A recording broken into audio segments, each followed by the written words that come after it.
Hello friends, welcome to exam purpose YouTube channel. সকলকে স্বাগত exam purpose YouTube চ্যানেলের এক নতুন ভিডিওতে। জিএনএম এএনএম নার্সিং অ্যাডমিশন 2024-এর এন্ট্রান্স এক্সামের যে ক্লাস শুরু হয়েছিল, আজকে তার আরেকটি নতুন ক্লাস। আর আজকের ক্লাসের বিষয় হলো ভৌতবিজ্ঞান। আজকের এই ক্লাসে আমরা ক্লাস 9-এর ভৌতবিজ্ঞান বই থেকে নেওয়া দ্রবণ চ্যাপ্টারটির থেকে বিশেষ বিশেষ কিছু প্রশ্ন উত্তর নিয়ে আলোচনা করব। আর এই প্রশ্ন উত্তরগুলো এন্ট্রান্স এক্সামের জন্য খুবই গুরুত্বপূর্ণ, তাই অবশ্যই সবাই মনোযোগ সহকারে ক্লাসটা করো। চলো তাহলে আজকের এই ক্লাসটি শুরু করা যাক। প্রথম প্রশ্ন, নিচের কোনটি অসমসত্ব মিশ্রণ? দেখো, এখানে উত্তর হবে সি, ইমালসন। ইমালসন হলো অসমসত্ব মিশ্রণ।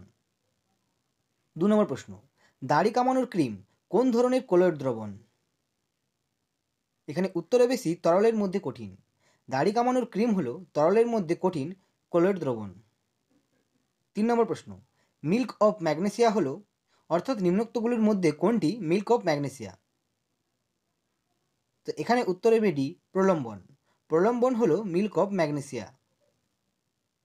4 নম্বর প্রশ্ন, উষ্ণতা বৃদ্ধিতে জলে CaSO4 এর দ্রাব্যতা কি হয়? এখানে উত্তর হবে এ, হ্রাস পায়। উষ্ণতা বৃদ্ধিতে জলে CaSO4 এর দ্রাব্যতা হ্রাস পায়। 5 নম্বর প্রশ্ন, বিস্তার মাধ্যম ও বিস্তৃত দশা উভয়ে তরল অবস্থায় থাকলে সে কলয়েডকে কি বলে? এখানে উত্তর হবে সি, ইমালসন। বিস্তার মাধ্যম ও বিস্তৃত দশা উভয়ে তরল অবস্থায় থাকলে সেই কলয়েডকে ইমালসন বলা হয়।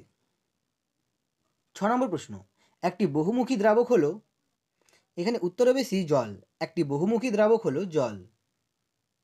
7 নম্বর প্রশ্ন, একটি ইমালসন কারক হলো, এখানে উত্তর হবে এ, কড লিভার তেল।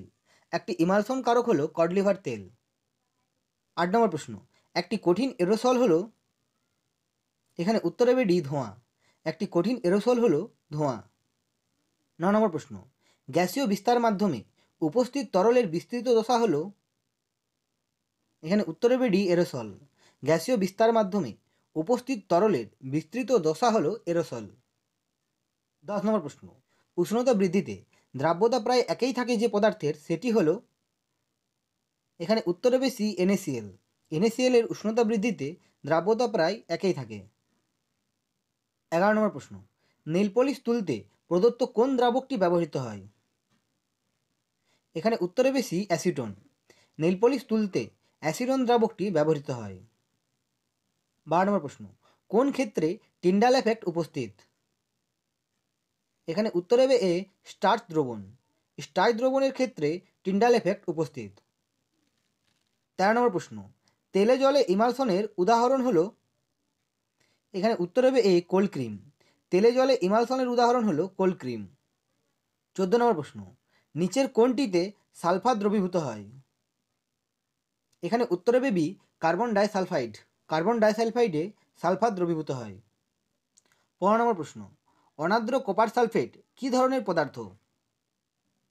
এখানে উত্তর হবে সি, জলাকর্ষী। অনার্দ্র কপার সালফেট জলাকর্ষী পদার্থ। 16 নম্বর প্রশ্ন, কোনটিতে টিন্ডার এফেক্ট দেখা যায় না? এখানে উত্তর হবে সি, চিনি দ্রবণ। চিনি দ্রবণে টিন্ডাল এফেক্ট দেখা যায় না। 17 নম্বর প্রশ্ন, কোনো নির্দিষ্ট উষ্ণতায় একটি সম্পৃক্ত দ্রবণে আরও কিছু দ্রাব যোগ করলে দ্রবণের ঘনত্ব কী হবে? এখানে উত্তর হবে সি, একই থাকবে। কোনো নির্দিষ্ট উষ্ণতায় একটি সম্পৃক্ত দ্রবণে আরও কিছু দ্রাব যোগ করলে দ্রবণের ঘনত্ব একই থাকবে। 18 নম্বর প্রশ্ন, কেলাস জলযুক্ত কেলাস হলো, এখানে উত্তর হবে বি, তুঁতে। কেলাস জলযুক্ত কেলাস হলো তুঁতে। 19 নম্বর প্রশ্ন, কোন দ্রবণটির অসম্পৃক্ত দ্রবণকে উষ্ণতা বাড়িয়ে সম্পৃক্ত করা যাবে? এখানে উত্তর হবে এ, CaOH2। CaOH2 দ্রবণটির অসম্পৃক্ত দ্রবণকে উষ্ণতা বাড়িয়ে সম্পৃক্ত করা যাবে। 20 নম্বর প্রশ্ন, নিচের কোনটি একটি জৈব দ্রাবকের উদাহরণ? এখানে উত্তর হবে বি, অ্যাসিটোন। অ্যাসিটোন হলো একটি জৈব দ্রাবকের উদাহরণ। জিএনএম এএনএম সংক্রান্ত ভৌতবিজ্ঞানের এই ক্লাসটি আজকের জন্য এতটাই।